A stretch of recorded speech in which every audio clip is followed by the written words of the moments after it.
Hello everyone, let's start talking about getting started doing research.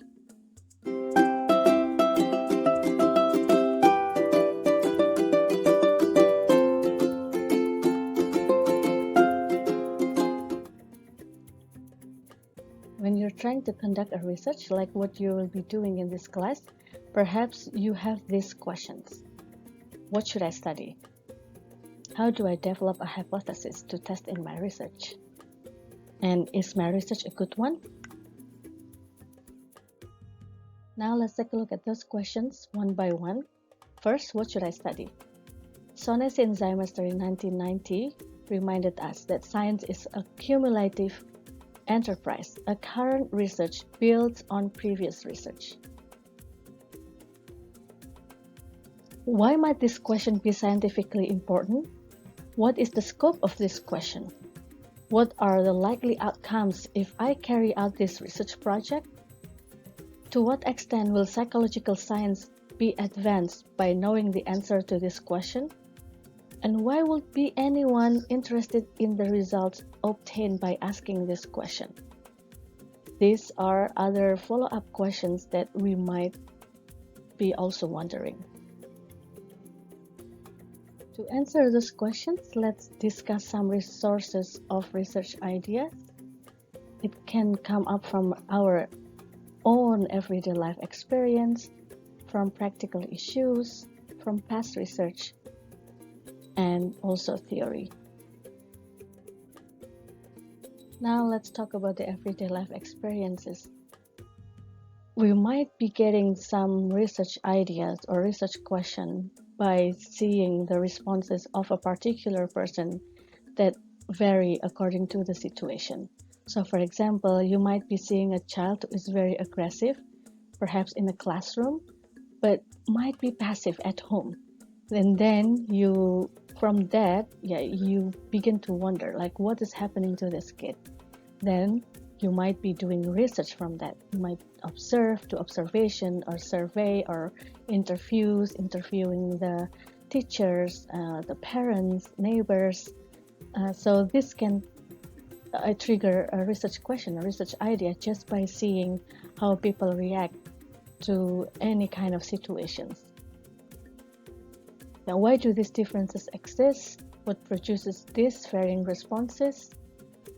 And another example is, why are some people leaders and others followers? Why do we like some people and not others? And there are any other questions that can come up to trigger a research idea. For example, now in this pandemic situation, we might be wondering about the effectiveness of studying from home using many online applications. We might be wondering which app that is more effective, how long is the duration of, for example, the online studying for kids across ages, and other questions, other research questions and research ideas might actually come up based on what we are currently experiencing right now. Another source of research idea is from practical issues.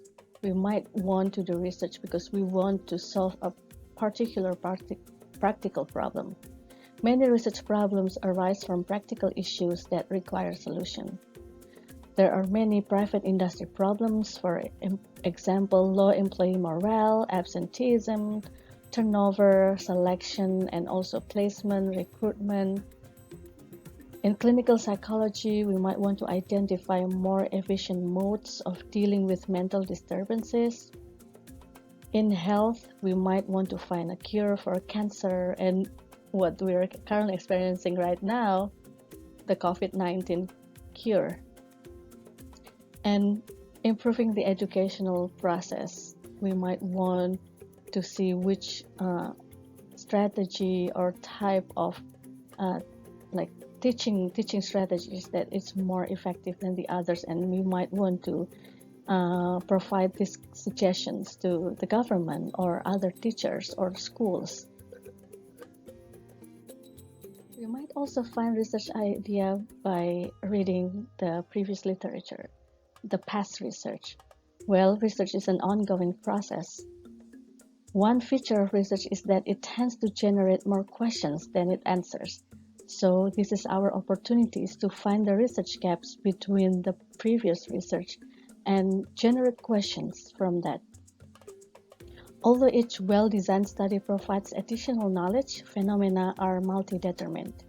In any experiment, only a limited number of variables can be studied. So that's the opportunity for us. So we can try to do the same experiments or by considering more number of factors than the previous research, for example. Investigation of these variables can lead to hypotheses about the effects of other variables.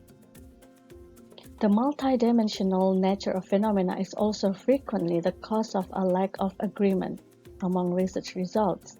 An unidentified variable might be the source of conflict among various studies on a given problem. Research must be conducted to uncover this variable and to eliminate the apparent contradiction. So we might find the research gap between the previous literatures, the results from previous studies that were conducted on the same issue or the same phenomenon or using similar variables. We might see research gaps because they were conducted in different settings or with different samples or populations in different cultures. We might also be thinking about what if this research is being conducted here in our culture? What if this research is conducted using our type of classroom, our educational system, something like that? So we will be able to find research gap by comparing either many of the previous research on the same topic, or comparing what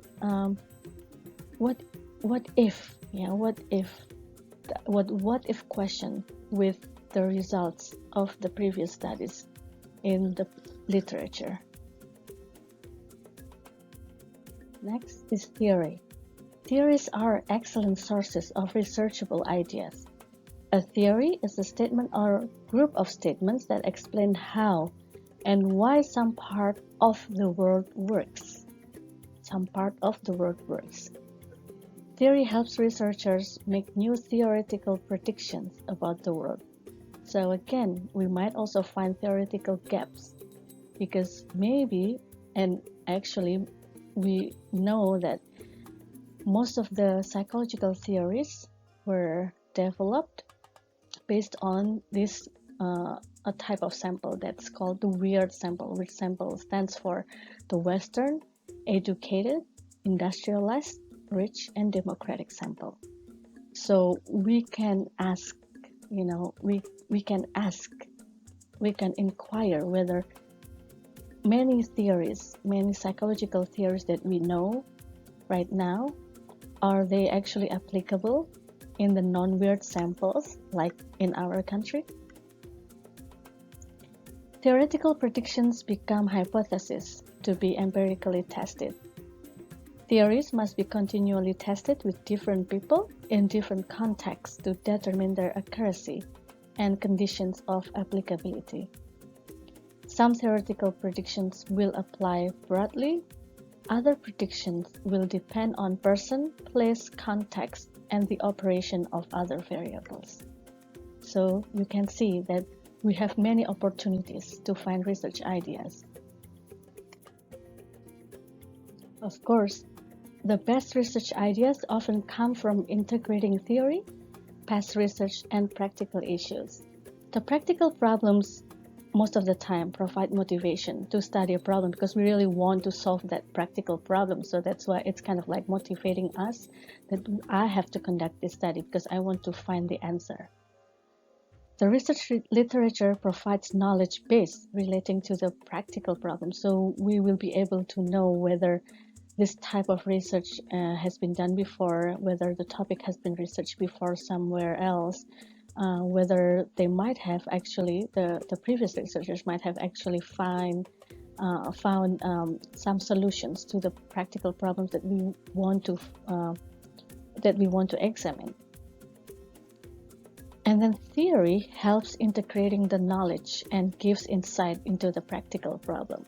So most of the time, we might be motivated by practical problems, and then we will kind of integrate between what we know about the practical problems with the literature review and the theory. Now, of course, there might be biases in research ideas because, as we have learned, that research ideas can come from our own personal experiences and practical problems, practical issues that we observe or perhaps also experience in our daily life. Research ideas can be influenced by researchers' personal and demographic characteristics. For example, women might want to do study about gender stereotype or gender equalities or inequalities. Our interests will also direct or affect the research idea, the topic that we want to study on. For example, someone who is interested in mental health issues, they might want to study about mental health. People who are interested in education, they might want to study about study motivation, study effectiveness, teaching strategies, and etc. We as Indonesians, we might want to do cross-cultural study or cultural study about some psychological aspects that of the Indonesian people. That's very typical, and that's very common, and that's very normal. To correct for potential bias and ensure that all topics of importance receive attention, it is imperative that the scientists of many different personal and demographic characteristics conduct research in many disciplines. So that's so that not only a specific topic is being studied, but there will be lots of varieties of topics that will be studied because each researcher will have their own research interests. So if there are 10 researchers, for example, at least there might be 10 research ideas coming up.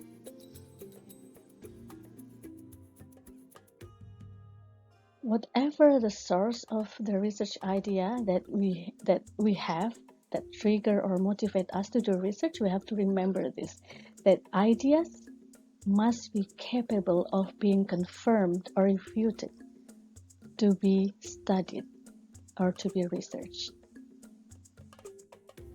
So after finding a good research idea, but before conducting the research, we must first review the literature. Why? Because literature tells you the degree to which the problem you have identified has already been researched.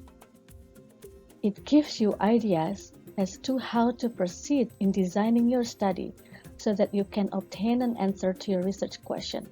Whenever you read a journal article, you will see this in the method section. You will see the procedure, you will see the measures, so that you will see the instruments, or if it's experimental, then experimental manipulation. Then this will give you idea about the methods that you will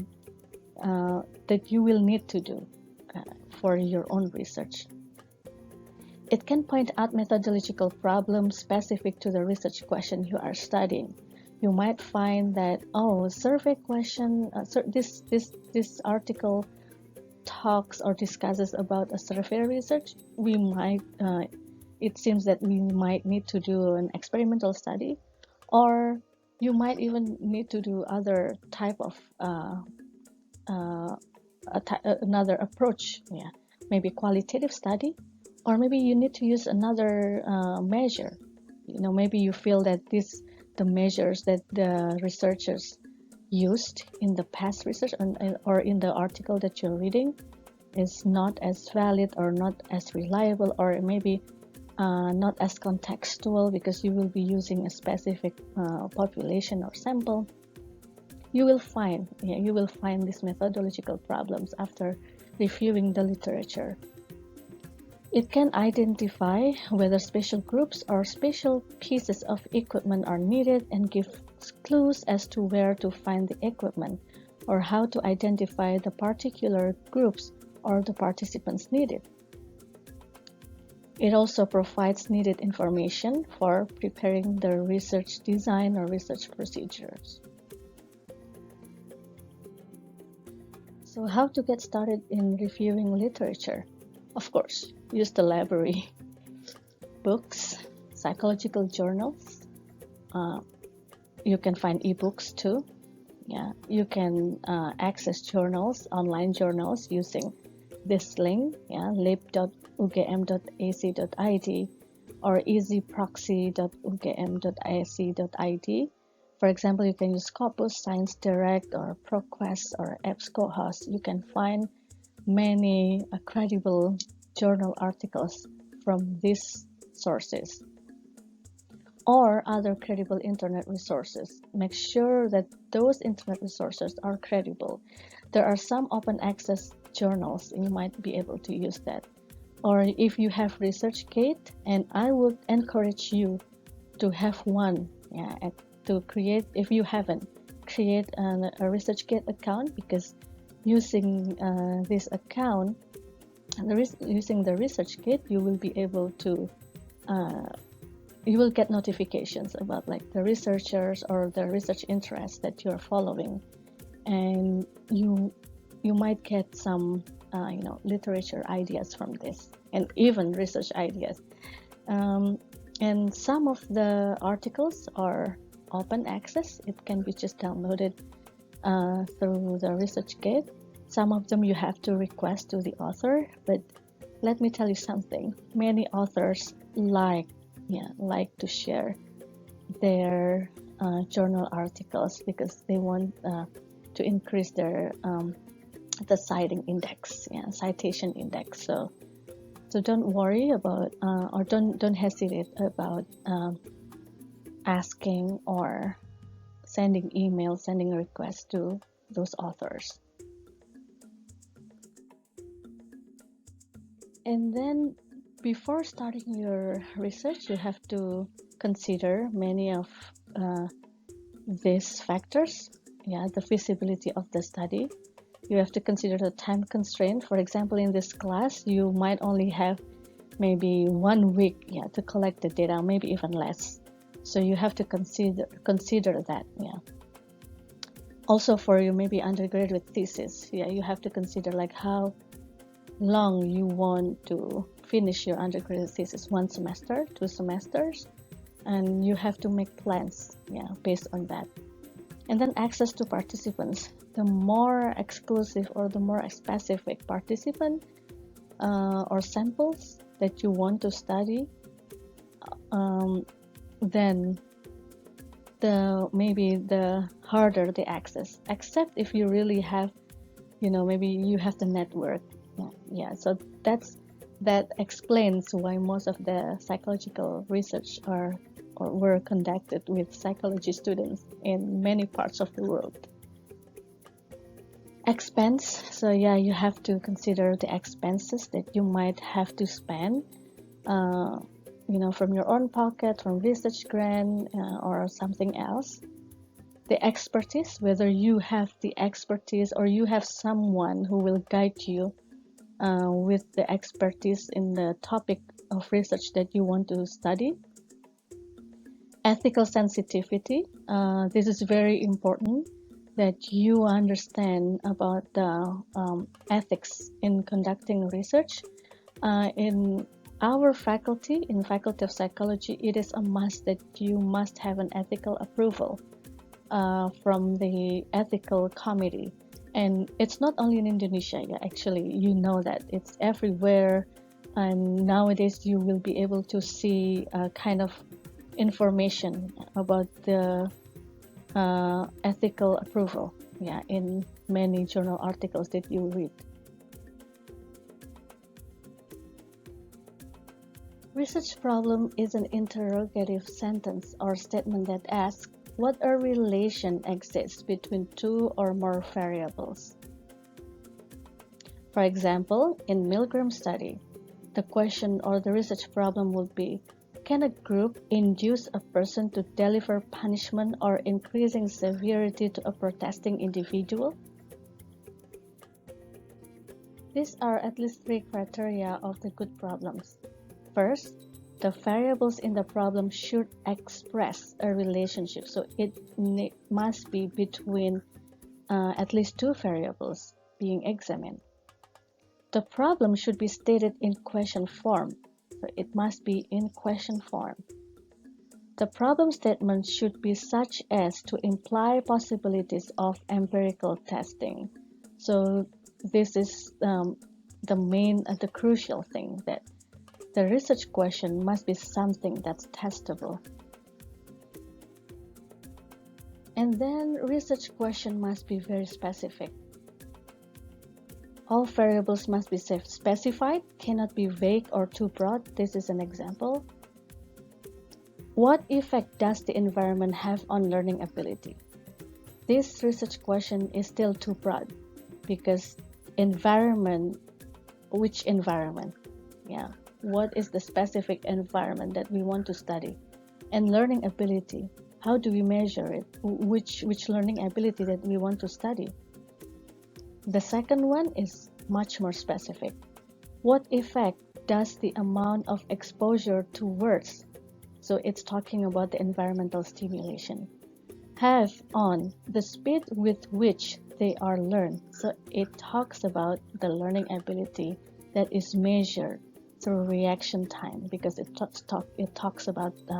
asking about the speed. The specificity of the research question helps to ensure that the experimenters understand the problem. Yeah, so if we are still creating too vague or too broad research question, so we might actually, be able to ask ourselves, do we really understand about the problem? It also helps the researchers make necessary decisions about such factors as participants, apparatus, instruments, and the measures. So last is about formulating hypothesis. Hypothesis is the best prediction or a tentative solution to a problem. So basically this is the tentative answer to the research problem that we brought up.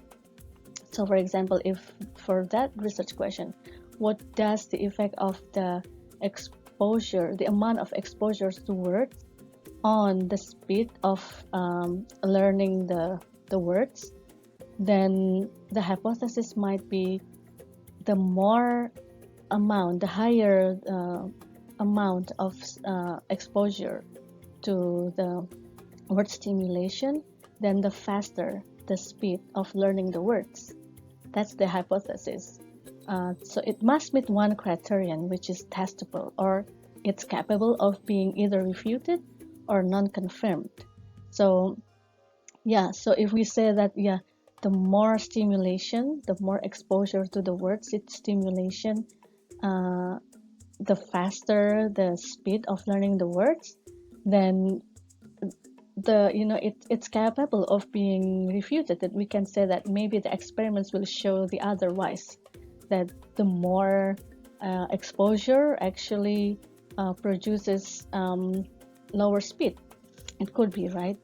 So the research hypothesis is the predicted relationship among the variables being investigated. So we are predicting the relationship between the amount of the exposures to words and the learning speed, right? That's what we're predicting. The null hypothesis is the opposite. So it's basically a statement of no relationship among variables being investigated. In statistics, we're actually testing this null hypothesis. So when we see that the p is less, or the significant level is less than 0.05, and we are saying that, oh, our result is significant, we're actually refuting the null hypothesis, and which means that we're confirming the research hypothesis. So the null hypothesis for our research hypothesis before is that there's no effect of the amount of exposure to word stimulation on the speed of the learning the words. So there's no relation, or there's no effect of the amount of the word stimulation on the learning speed. That's the null hypothesis. So after watching this video, you can start discussing with your group members about the research problem and also the hypothesis of your research that you want to conduct in this class. Then we will see each other again in the next video.